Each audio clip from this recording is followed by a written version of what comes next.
Chapter 16. If you talk big, you should be able to deliver the goods. Neef's rules for Changeling. The chorus line forged through the Broadway crowds like a troop of pixies through a meadow, prancing down the sidewalk and kicking out with her 12 high-heeled golden shoes. Changeling and I scuttled breathlessly behind her, so close that we bumped into her when she stopped. "Oopsie daisy," she said. "Well, this is it. The producer's office. Ain't it the limit? Well, chickens, see you in the funny papers." Before I could thank her, she wheeled neatly and high-stepped away. I looked up. The producer's office looked like a place a Degian might build for a giant with taste for gold leaf and theater. The office walls soared up high and spread out wide, and every inch of them was decorated with gold gargoyles and feather-penned masks of comedy and tragedy, and huge mosaics showing scenes from famous plays like A Midsummer Night's Dream and Peter Pan.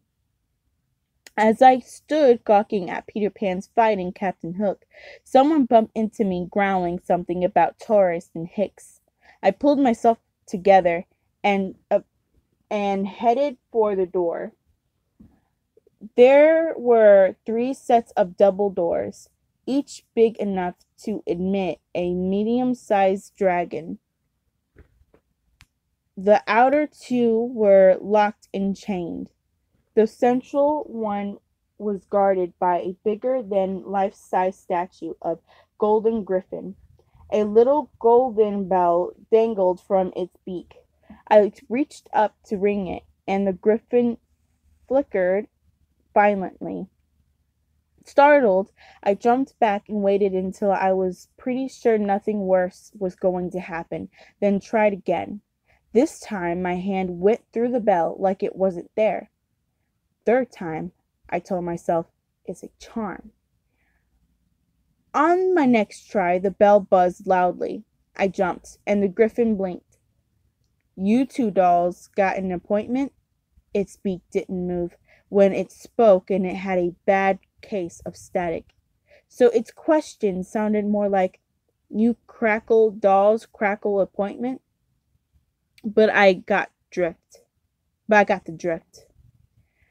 "I'm sure the producer will see me with that one," I said firmly. "You are sure he will see you, huh?" The griffin's voice was a little stronger. "Me, I am not so sure. The producer does not talk to little dolls as general rule, unless they are represented by an agent. You dolls got an agent?" "Do we look like we got an agent?" I asked. The griffin coughed, or maybe it was laughing. "You have moxie, little doll. I will give you that. But it takes more than a moxie to see." The griffin winked out completely for a second. "Without an appointment." "The griffin is hologram," Changling said. The griffin blinked and focused on her. So did I. "What does a little doll like you know about hologram?" it asked. "A hologram," Changeling said. "It's 3-dimensional illustration. Create with optional process using lasers. I have never heard of freestanding one, but I believe that they are theoretically possible. This one is almost certainly malfunctioning." I didn't understand what she was saying, but apparently the griffin did. "That little doll is not as dumb as she looks," it crackled. "Come on in." The big doors jerked open, sticking unevenly halfway. Changeling froze, so I grabbed her jacket and hauled her in after me.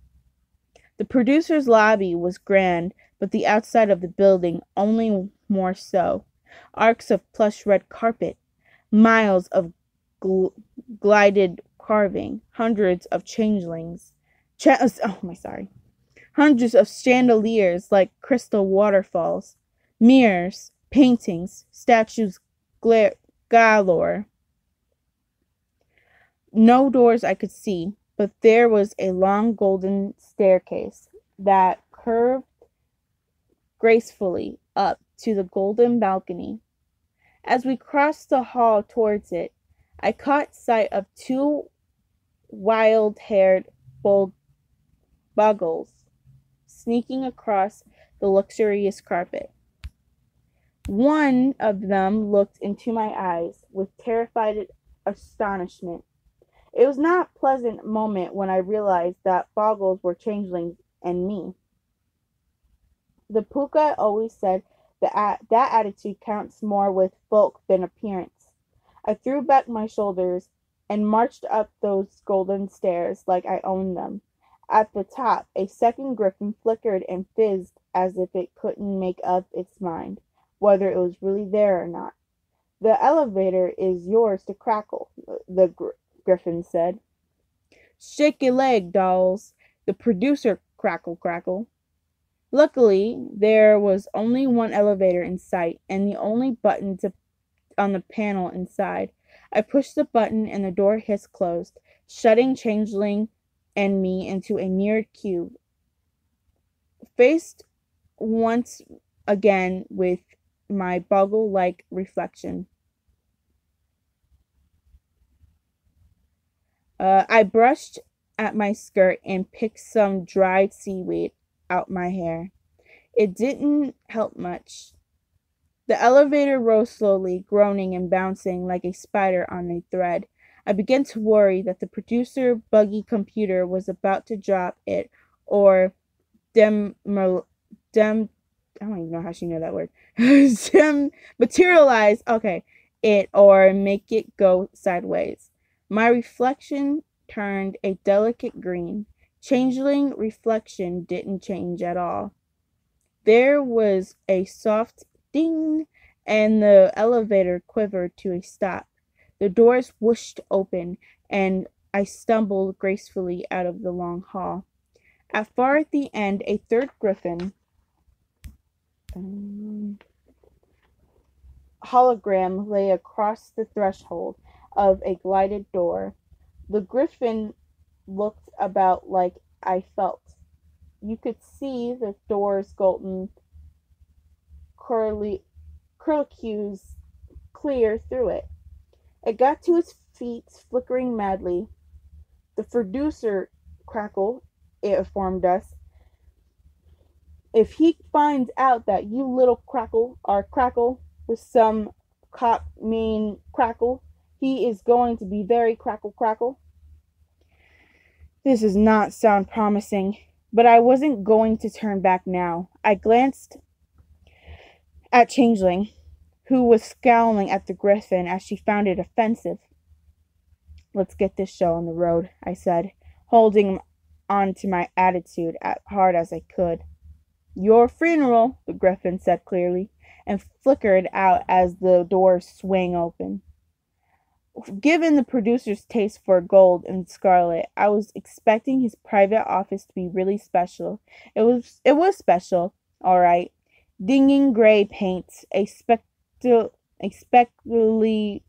aluminum floor, a beat-up wooden desk, a huge dented gray metal cabinet with double doors, a ratty office chair, a few torn posters tacked on the wall, a cracked leather sofa. The only really colorful things in the room were a toy theater with red velvet curtains and the producer himself. Except for his clothes, the producer looked a lot like a troll who lived under the Glen Span Arc. He was about twice as tall as me and more than twice as wide, with head like a fire plug and a mouth like a baby's and little blue marble eyes. The Glen spawned troll, however, wouldn't have been caught dead in a mustard-colored suit with red checks and a brown fedora pushed to the back of his head. The producer leaned back in a ratty chair and put his two-toned shoes on the beat-up desk.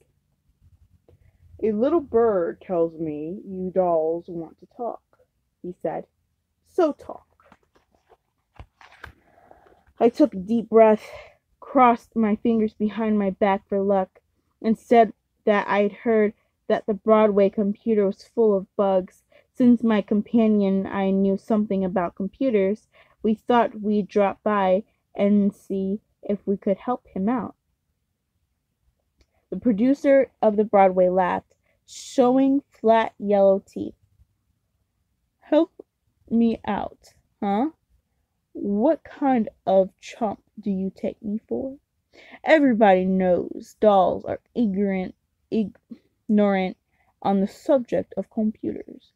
You are lucky I am genius with sense of humor, or I would bop you in the beezer.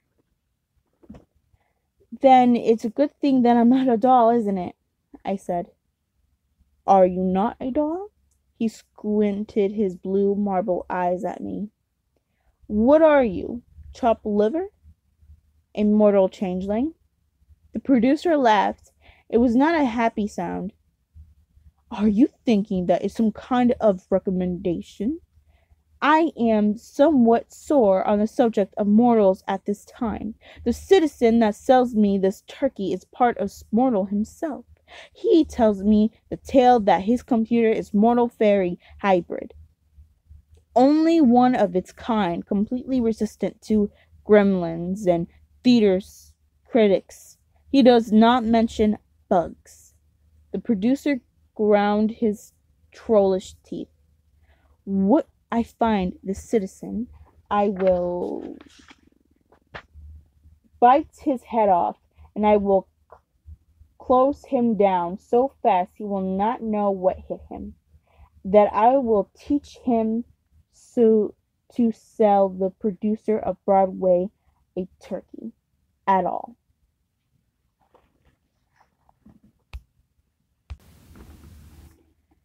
At that, I didn't remember anything in Macworld about the keys. I swallowed. That's very interesting, I said weakly. The producer snorted. That is what they'll say. For weeks, there is a parade of nerds and geeks and hackers through my office, and every one of them says my problem is interesting. I am thinking that interesting is tech folk for kaput. I even find this guy who says he is a computer wizard straight from the cyberspace. He is very strange citizen indeed. Just a head and a box and a couple of long wiggly arms. And what does he do? The producer took a bright yellow handkerchief out of his breast pocket and swept his face with it. He makes it worse. The only way to kill a troll was to trick him into staying outside until the sun came out, when he'd turned to stone, not really useful in a place where it was always night, and I wasn't sure sunlight would work on genius. However, troll-like, even if I wanted to kill him, which I didn't. Well, the producer said. Your stand-in has found my computer. I spun around to see Changling poking at the golden circles on the toy theater. To my astonishment, the scarlet curtains parted to reveal a dark screen labeled Fire Curtain. I glanced at the producer to see how he felt about Changling touching something without asking first. Surprisingly, the producer was grinning happily. This is a smart little doll. The other guys all look in the cabinet. He swirled his chair to the gray metal cabinet behind his desk and yanked open the doors. A bearded head sporting a pointy hat and stared right back at me with an expression of horrified astonishment. The computer wizard, I guessed. Ranged on shelves around it were small heads, most of them wearing a heavy black glasses repaired with duct tape and paper clips. Get it? I swallowed. Got it? Good. I will leave you dolls alone. I cannot stand to watch computer magic. It makes me nervous. When the door had closed behind him, I turned to Changling. It's no use. This is too dangerous. When the coast is clear, we'll go look for some stairs and get out of here.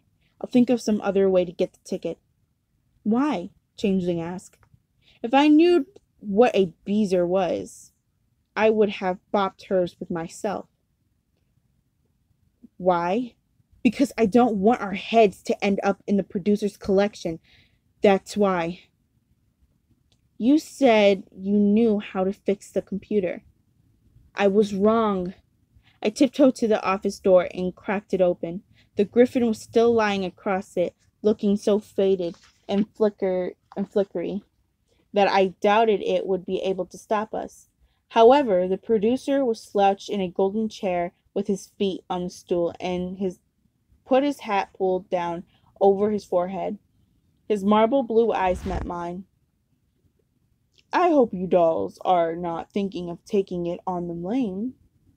I am, he rumbled, because if you are, I will have to bite your heads off. Of course not, I said quickly. Good.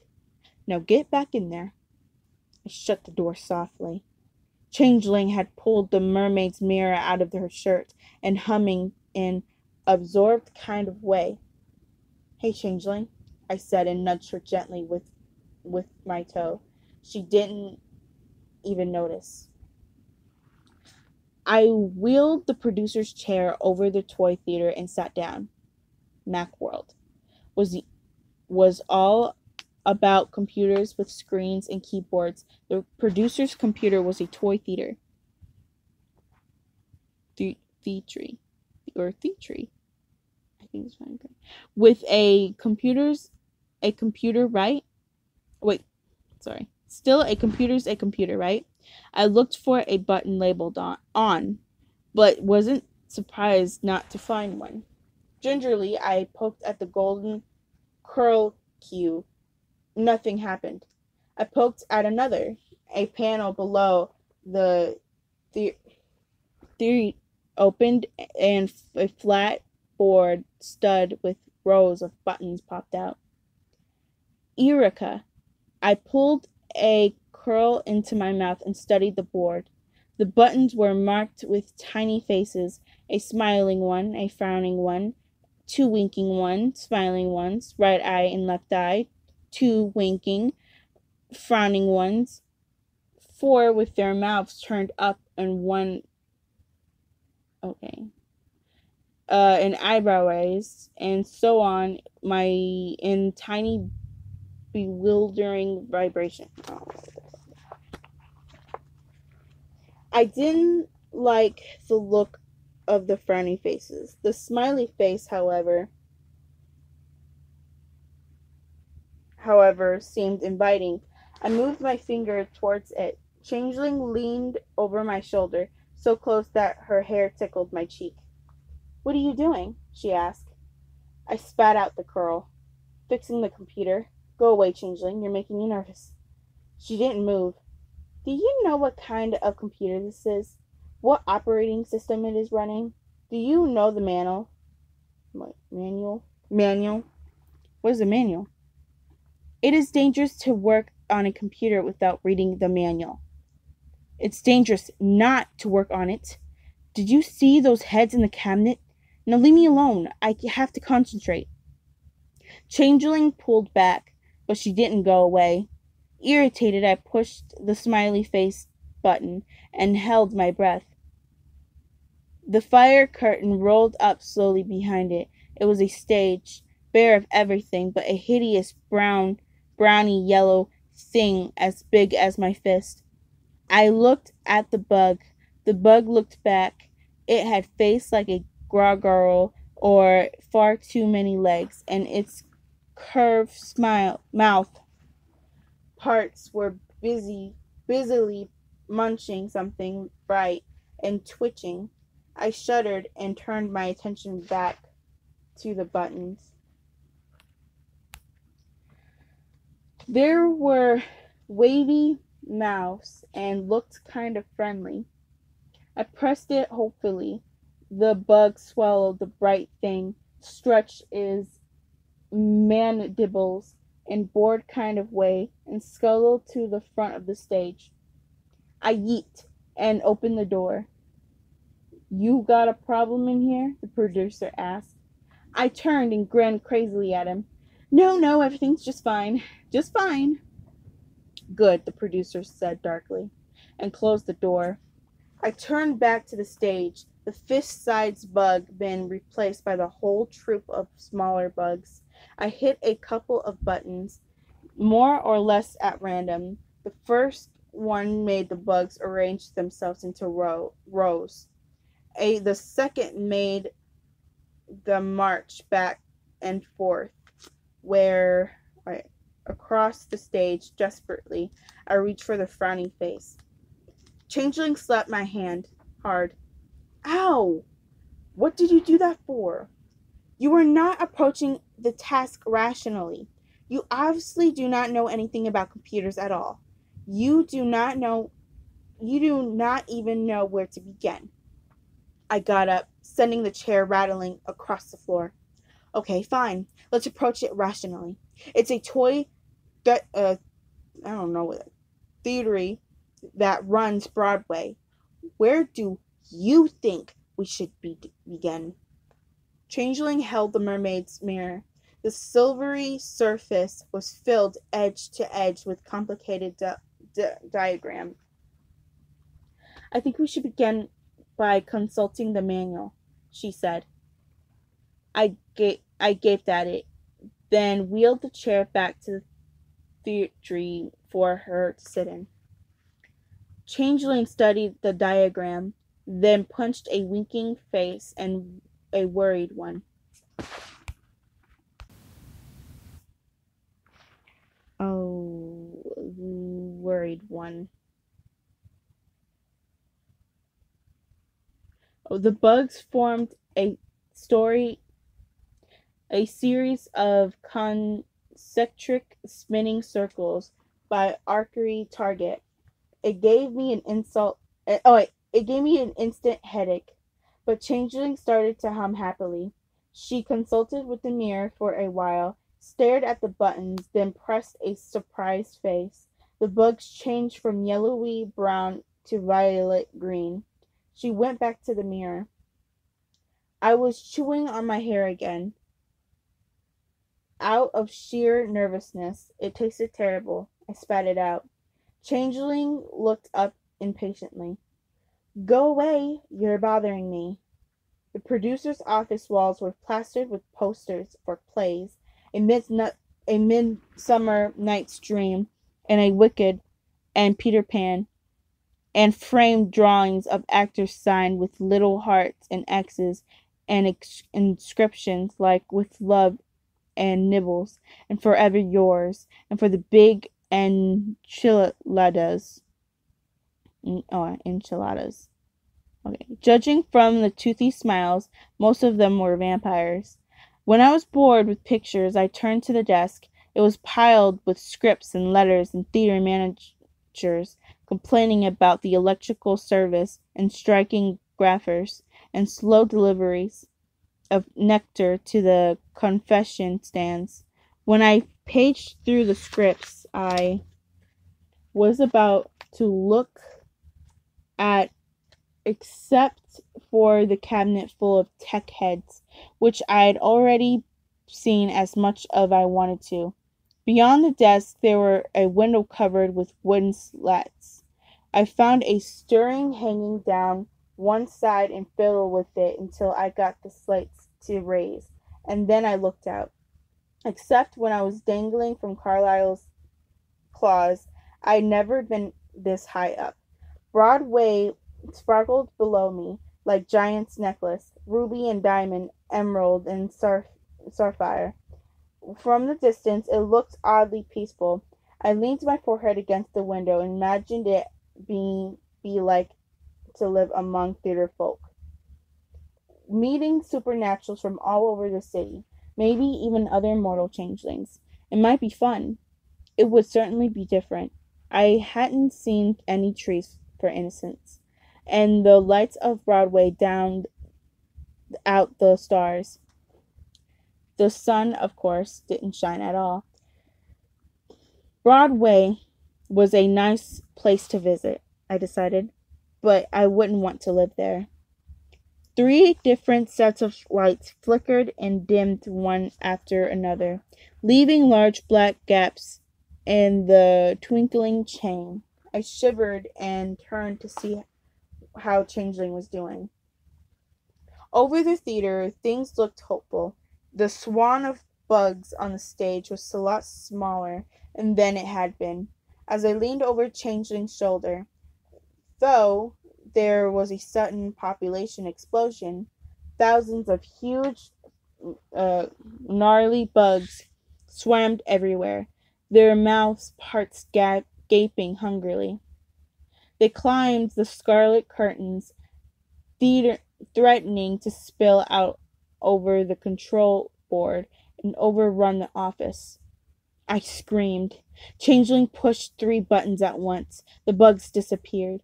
A tiny flashing light darted onto the empty stage, tinkled and annoyed away, and sight without wings. Just as the office door burst open, the producer barreled in, looking ready to bite off the first head he saw. "The bugs are gone," I yelled.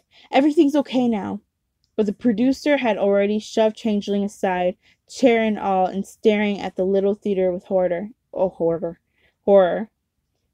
"This stage is empty," he growled.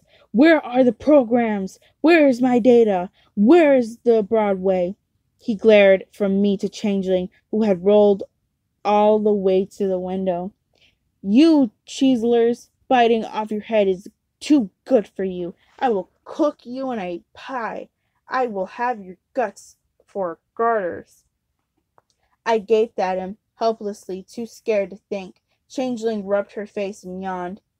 "There is no reason to raise your voice," she said placidly. "Your computer is rebooting." The producer eyed her suspiciously. Rebooting? "Yes, I have debugged it and okay, that's not. Yes, I have debugged it and defragged it and installed an antivirus program. The hard drive says to tell you that you are lucky. You are one lucky customer, and the next time remember to back up your data. Only chumps forget to back up their data. What is a chump?" The producer looked like he began to bop in the breezer. "Say again." Changeling repeated what she had said, only with a lot more words. To me, it sounded like a foreign language based on English. I don't know what it sounded like to the producer. He looked so confused that if I hadn't been for the gray cabinet, I might almost have felt sorry for him. When Changeling finally stopped talking, the producer shook his head very slowly and said, "I never heard a doll use so many jawbreakers at all. Give it to me straight. Is my computer busted or not?" Seeing that Changeling was not about to go through it all again, I said, "No, it's not busted. It just got good as new. Better, even." "That is swell." The producer cracked his knuckles like fireworks.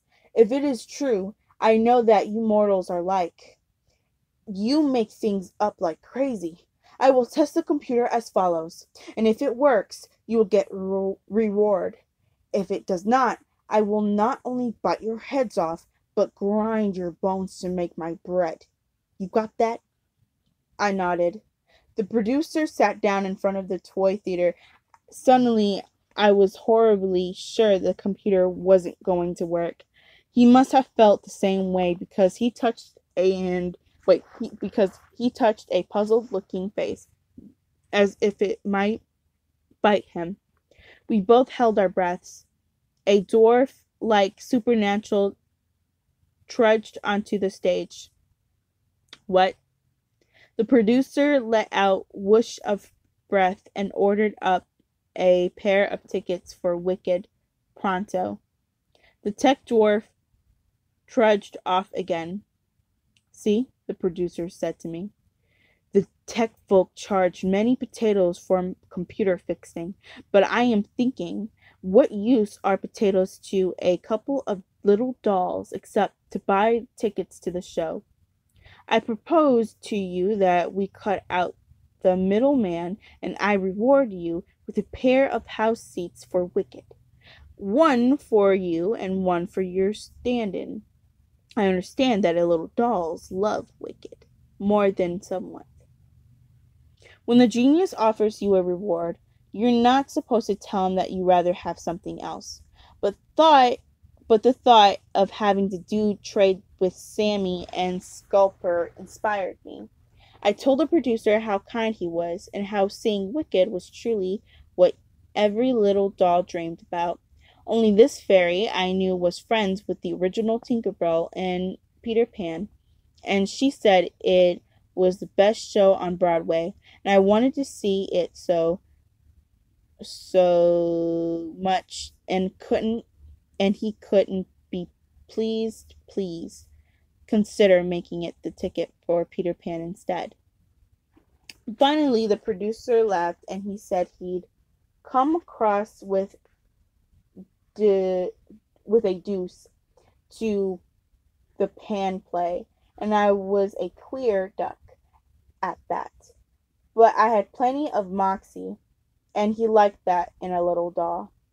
While he punched a couple more faces and talked to the tech dwarf some more, I went to the window. The bright necklace of Broadway sparkled below me, unbroken and unshadowed. I wanted to show Changling that what she'd done, but she was gazing at the computer like someone saying goodbye to a friend. At last, the tech dwarf came on from the wings, trundling two shimmering discs, which it rolled out over the footlights. The producer caught them neatly, slid them into the envelope, and handed it to me. Here you go, little dolls, the producer said.